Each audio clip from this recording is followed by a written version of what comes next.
Welcome to my channel Shiva study point. 18 जून की current affair की वीडियो में आपका स्वागत है। आज की वीडियो की शुरुआत करते हैं।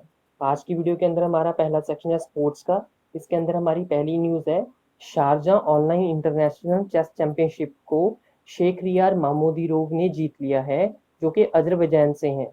इसके अंदर पहला प्राइज है जो वो $3000 का था।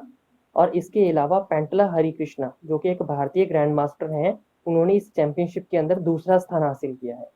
ध्यान रखिएगा, शेख रियार मामोदीरोव ने इस चैंपियनशिप को जीता है, जो अजरबैजान से हैं।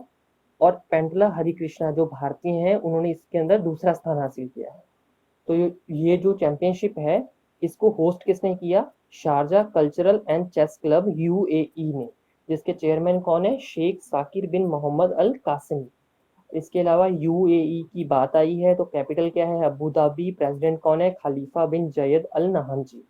इन सभी बातों का ध्यान रखिएगा। Let's move to next news. Next news है हमारी स्पोर्ट्स मिनिस्ट्री से। स्पोर्ट्स मिनिस्ट्री ने कहा है कि Khelo India state centres of excellence KISCE को खोला जाएगा हर एक स्टेट और यूटी के अंदर। तो to promote Olympic level of sports, तो भारत के अंदर ओलंपिक लेवल ऑफ स्पोर्ट्स को प्रमोट करने के लिए हर राज्य और यूटी के अंदर KISCE को खोला जाएगा, खेलो India state centre of excellence. अब इसके लिए पहले चरण को कंप्लीट करने के लिए, फर्स्ट फेज को कंप्लीट करने के लिए 8 स्टेट्स को सेलेक्ट किया गया है। इन 8 स्टेट्स के अंदर ऑलरेडी जो स्टेट रनिंग स्पोर्ट्स फैसिलिटी है, मतलब कि स्टेट जो स्पोर्ट्स फैसिलिटी इन 8 राज्यों के अंदर ऑलरेडी प्रोवाइड कर रहा है, उसी को अपग्रेड करके KISCE में कन्वर्ट कर दिया जाएगा। मतलब कि फैसिलिटीज को ओलंपिक लेवल तक ले जाया जाएगा। तो ये जो 8 स्टेट्स हैं पहले फेज के लिए सिलेक्ट की गई हैं, वो कौन कौन सी हैं? अरुणाचल प्रदेश, मणिपुर, केरला, तेलंगाना, नागालैंड, मिजोरम, उड़ीसा, कर्नाटक। इन बातों का ध्यान रखिएगा। नेक्स्ट न्यूज है हमारी fourth Asian youth para games, जो कि दिसंबर 2021 में होगी। उसके लिए वेन्यू क्या सिलेक्ट किया गया है? बहरीन। तो बहरीन के अंदर होंगी fourth Asian youth para games दिसंबर 2021 के अंदर, ऐसा कहा है Asian para Olympics committee APC ने। तो ध्यान रखिएगा, ये एशियन यूथ पैरा गेम्स हैं जो बहरीन के अंदर होंगी दिसंबर 2021 में। एक है एशियन पैरा गेम्स, जो एशियन पैरा गेम्स हैं वो हांगझाऊ चाइना के अंदर होंगी 2022 के अंदर। ये है एशियन यूथ पैरा गेम्स, ये बहरान के अंदर होंगी 2021 के अंदर। फर्क है दोनों के अंदर, उलझ मत जाना, कंफ्यूज मत हो जाना। जो ये यूथ पैरा गेम्स हैं, इसके अंदर 9 स्पोर्ट्स खेले जाएंगे। कौन कौन से? Athletic, badminton, boccia, golf ball, para taekwondo, power lifting, swimming, table tennis, wheelchair, basketball. और बात आई है APC की, एशियन पैरालंपिक्स कमेटी की, तो उसका हेडक्वार्टर दुबई यूएई के अंदर है। प्रेसिडेंट है माजिद राशिद। बहरीन की बात आई है, जहां पे एक होना है, बहरीन की कैपिटल है मनामा, करेंसी दिनार। नेक्स्ट सेक्शन है हमारा इंटरनेशनल का। इंटरनेशनल के अंदर हमारी आज की न्यूज है, एशियन इंफ्रास्ट्रक्चर इन्वेस्टमेंट बैंक ने भारत को 750 मिलियन US डॉलर का लोन दिया है। ये जो लोन है, इसको को फाइनेंस किया है एशियन डेवलपमेंट बैंक ADB ने। ये लोन क्यों दिया गया है भारत को? कोविड-19 से लड़ने के लिए। तो ये किस स्कीम के अंतर्गत दिया गया है इसको? कोविड-19 क्राइसिस रिकवरी फैसिलिटी CRF के अंतर्गत इसको दिया गया है।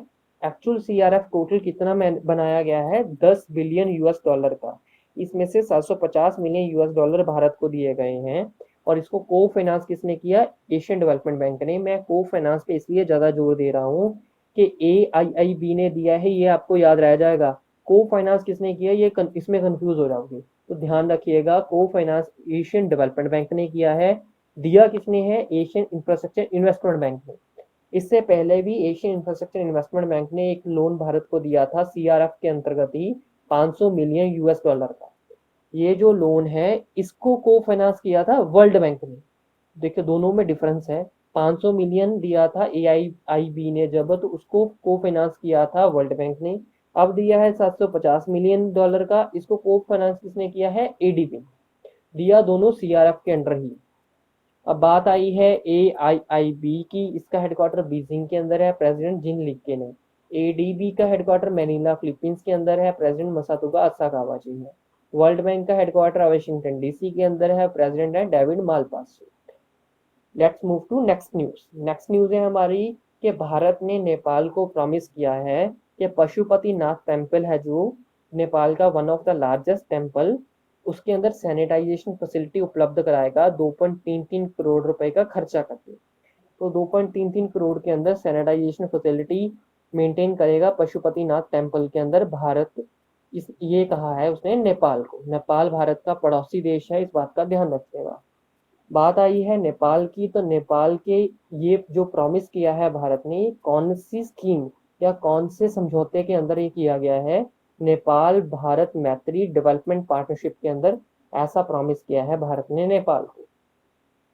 अब बात नेपाल की है। नेपाल की कैपिटल काठमांडू है, करेंसी नेपालीज रूपी है, पीएम केपी शर्मा ओली है, प्रेसिडेंट विद्या देवी भंडारी जी हैं, और एम्बेसडर कौन है भारत के नेपाल के अंदर? विनय मोहन क्वात्रा जी।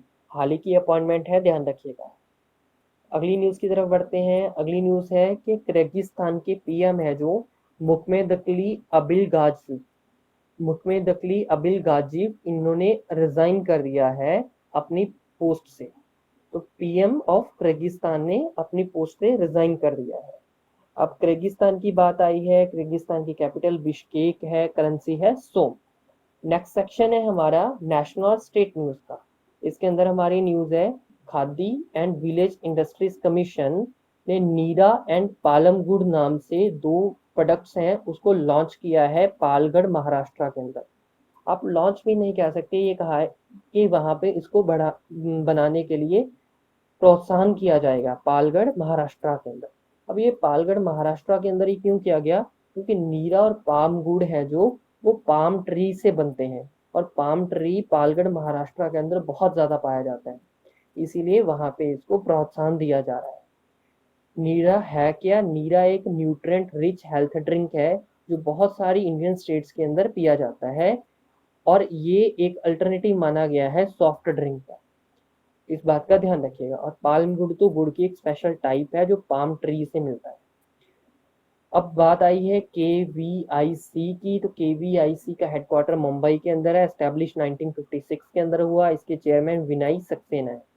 एक बात का ध्यान रखिएगा, जो ये नीरा और पाम गुड़ है इसको पाम ट्री से एक्सट्रैक्ट सनराइज से पहले किया जाता है, ध्यान रखिएगा इस बात का। नेक्स्ट न्यूज है हमारी कि HDFC ईगो और ट्रॉपगो इन दोनों ने मिलकर पे एज यू फ्लाई नाम से एक इंश्योरेंस प्रोडक्ट लॉन्च किया है ड्रोन ओनर्स के लिए। तो इसके अंदर क्या होगा कि अब स्टेट गवर्नमेंट हो या सेंट्रल गवर्नमेंट हो या प्राइवेट कंपनीज भी ड्रोन का इस्तेमाल करने लगी हैं डिफरेंट पर्पसेस के लिए। तो ऐसे केस के अंदर अगर ड्रोन के कारण किसी भी प्रॉपर्टी को नुकसान हो जाता है या कुछ और नुकसान हो जाता है, तो उसका ही जिम्मेवारी ड्रोन ओनर्स की होती है। तो उससे उनको इंश्योर करने के लिए ये इंश्योरेंस लॉन्च किया गया है पे एज यू फ्लाई। तो इसके अंतर्गत क्या होगा, ड्रोन ओनर्स इंश्योरेंस ले सकेंगे, 4 घंटे का भी इंश्योरेंस लिया जा सकता है इस इंश्योरेंस कैटेगरी के अंदर। अब बात आई है HDFC ईर्गो की। HDFC ईर्गो का के सीईओ है रितेश कुमार, हेडक्वार्टर कहाँ है? मुंबई के अंदर। ट्रोपोगो का हेडक्वार्टर है यूनाइटेड किंगडम के अंदर है। फाउंडर कौन है? संदीपन सेन, संदीपन सेन है फाउंडर। नेक्स्ट न्यूज है हमारी कि आत्मा मशीन को लॉन्च किया है सेंट्रल रेलवे ने। इससे पहले भी सेंट्रल रेलवे ने एक इनोवेटिव पार्ट लॉन्च किया था ना, क्या था? कैप्टन अर्जुन। तो कैप्टन अर्जुन के बाद अब आत्मा मशीन को लॉन्च किया है। अब ये आत्मा क्या है? Automated ticket checking and managing access. तो automated ticket checking and managing access है। ये मशीन क्या करेगी? टिकट भी जनरेट चेक करेगी, मैनेज भी करेगी कि कितना अंदर ट्रैफिक है, उसके हिसाब से असेस देगी। इसके अलावा बॉडी टेम्परेचर भी चेक करेगी। तो इसको कहाँ पे इंस्टॉल किया गया है? नागपुर रेलवे स्टेशन महाराष्ट्र के अंदर इंस्टॉल किया गया है, सेंट्रल रेलवे के अंदर। तो सेंट्रल रेलवे से दो इनोवेटिव पार्ट हो गए, एक तो आत्मा मशीन, एक कैप्टन अर्जुन, दोनों का ध्यान रखिएगा। बात आई है इंडियन रेलवेज की, तो इंडियन रेलवे के चेयरमैन कौन है? VK यादव, इस बात का ध्यान रखिएगा। अगली न्यूज हमारी है इन्फोसिस से। इन्फोसिस ने अमेजोन और ग्लोबल ऑप्टिमिज्म के साथ एक MOU साइन किया है, जिसके अंदर उसने कहा है कि नेट जीरो कार्बन वो 2040 तक अटेन कर लेगा। पेरिस एग्रीमेंट आपको याद होगा, उसके अंदर 2050 सेट किया गया है नेट जीरो कार्बन के, लेकिन इन्फोसिस का कहना है कि अमेजन और ग्लोबल के ऑप्टिमिज्म के साथ मिलकर वो नेट जीरो कार्बन 2040 तक ही अटेन कर लेगा। इन्फोसिस की बात आई है तो इसके सीईओ कौन है? सलील पारेख जी, हेडक्वार्टर है बेंगलुरु के अंदर। अमेजोन के सीईओ कौन है? जेफ बेजोस जी, हेडक्वार्टर कहाँ है? सीटल यूएस के अंदर। और ग्लोबल ऑप्टिमिज्म के फाउंडर कौन है? क्रिस्टिना फिगर्स है। इस बात का ध्यान रखिएगा। नेक्स्ट न्यूज है हमारी वेस्ट बंगाल से। वेस्ट बंगाल ने कर्मा भूमि नाम से एक पोर्टल को लॉन्च किया है आईटी प्रोफेशनल्स के लिए। तो कोविड-19 के चलते बहुत सारे माइग्रेंट वर्कर्स वेस्ट बंगाल भी पहुंचे हैं, तो उसी को देखते हुए कर्मा भूमि नाम से पोर्टल लॉन्च किया गया है, सो दैट जितने भी आईटी प्रोफेशनल हैं उनको आईटी कंपनीज के साथ डायरेक्ट कॉन्टैक्ट में लाया जा सके और उनको एम्प्लॉयमेंट मिल सके। बात आई है वेस्ट बंगाल की, तो सीएम कौन है यहाँ की? ममता बनर्जी। और गवर्नर कौन है? जगदीश धनखड़ जी। और नेशनल पार्क और वाइल्ड लाइफ सेंचुरी यहाँ से जो इम्पोर्टेंट है वो कौन कौन सी है? बक्सा tiger reserve, Gorumara national park, Jaldapara national park, Neora valley national park, Mahananda national park, Sundarban biosphere reserve, Mayur झरना एलिफेंट रिजर्व। तो ये कुछ नेशनल पार्क और वाइल्ड लाइफ सेंचुरी जो वेस्ट बंगाल से इम्पोर्टेंट है। कैपिटल क्या है वेस्ट बंगाल की? कोलकाता। नेक्स्ट न्यूज है हमारी आंध्र प्रदेश से। आंध्र प्रदेश पहला राज्य बन गया है बजट रिप्रेजेंट करने वाला कोविड-19 के चलते हुए। तो ये पहला राज्य है, इससे पहले कोविड-19 के चलते अभी तक किसी भी राज्य का स्टेट बजट नहीं आया था। टोटल बजट की कॉस्ट कितनी रही है आंध्र प्रदेश की? 2.24 lakh crore for the financial year 2020-21। तो बिस्वा भूषण हरिश्चंद्र जो इसके गवर्नर है, उसने स्टेट असेंबली को वीडियो कॉन्फ्रेंसिंग के थ्रू रिप्रेजेंट किया। और यहाँ पे सीएम कौन है? वाईएसआर जगनमोहन रेड्डी जी। इस बात का ध्यान रखिएगा। कैपिटल क्या है? अमरावती। नेशनल पार्क और वाइल्ड लाइफ सेंचुरीज जो आंध्र प्रदेश से इंपॉर्टेंट है वो कौन कौन सी हैं? Shri Venkateswara national park, Rajiv Gandhi national park, Papikonda national park, Krishna wildlife sanctuary, Nagarjuna Sagar Srisailam wildlife sanctuary, Shri Venkateswara wildlife sanctuary. ये कुछ वाइल्ड लाइफ सेंचुरीज और नेशनल पार्क हैं जो आंध्र प्रदेश से इंपॉर्टेंट है। तो नेक्स्ट न्यूज क्या है? Serum Institute of India SII ने एक मेमोरेंडम ऑफ अंडरस्टैंडिंग साइन किया है यूनिसेफ के साथ to supply pneumonia vaccine to poor countries. तो निमोनिया वैक्सीन को पुअर कंट्रीज को सप्लाई करने के लिए यूनाइटेड नेशन चिल्ड्रन फंड के साथ Serum Institute of India SII ने एक मेमोरेंडम ऑफ अंडरस्टैंडिंग को साइन किया है। तो ये यूनिसेफ है जो ये गावी का स्पॉन्सर पार्टनर है। गावी क्या है? Global Alliance for Vaccine and Immunization. तो उसी के अंतर्गत पुअर कंट्रीज को डिफरेंट वैक्सीन उपलब्ध कराई जा रही हैं। तो निमोनिया के कारण बहुत सारे बच्चे हैं जिनको दिक्कत का सामना करना पड़ रहा है पुअर कंट्रीज के अंदर। उसी को देखते हुए यूनिसेफ ने ये MOU साइन किया है सीरम इंस्टीट्यूट ऑफ इंडिया के साथ। नेक्स्ट सेक्शन है हमारा ऑबिचुरी का। इसके अंदर आज की न्यूज है दीनू रानाडीव। दीनू रानाडीव जी जो हैं, जो कि फ्रीडम फाइटर जर्नलिस्ट रहे हैं, इनका निधन हो गया है। इसके अलावा लेफ्टिनेंट जनरल राजमोहन वोरा जी, लेफ्टिनेंट जनरल राजमोहन वोरा जी जो कि महावीर चक्र अवार्डी हैं, इनका भी निधन हो गया है। ये इंडिया पाकिस्तान 1971 के वॉर हीरो भी है। तो महावीर चक्र से सम्मानित थे ये राजमोहन वोरा जी, जिनका अभी निधन हो गया है। अगला सेक्शन इंपॉर्टेंट डेज का। इसके अंदर हमारे आज की न्यूज है world day to combat desertification and drought.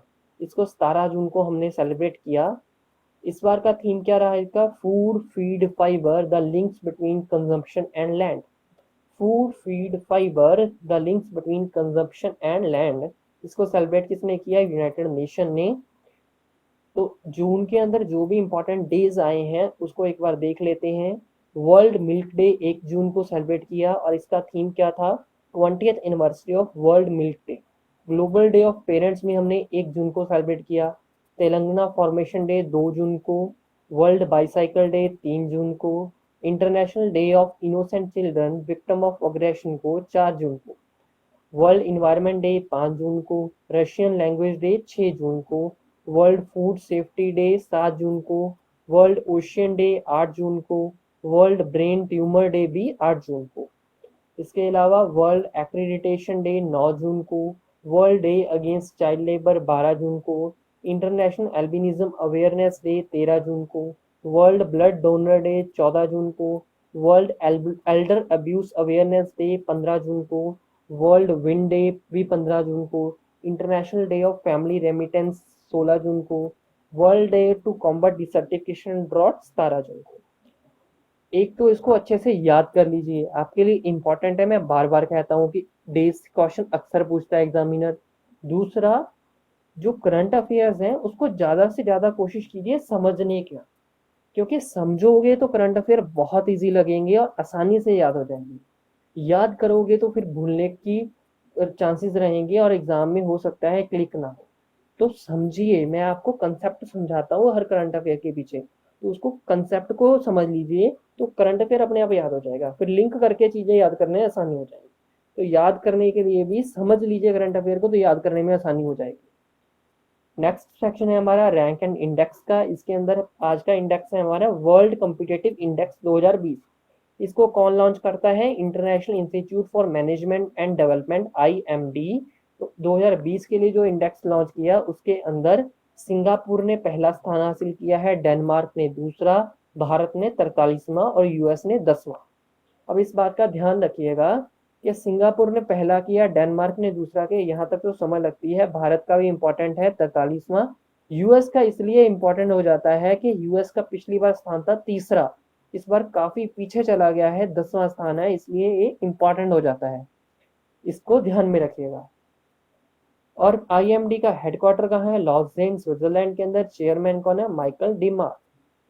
Next है इसी के अंदर हमारा list of technology pioneers of 2020।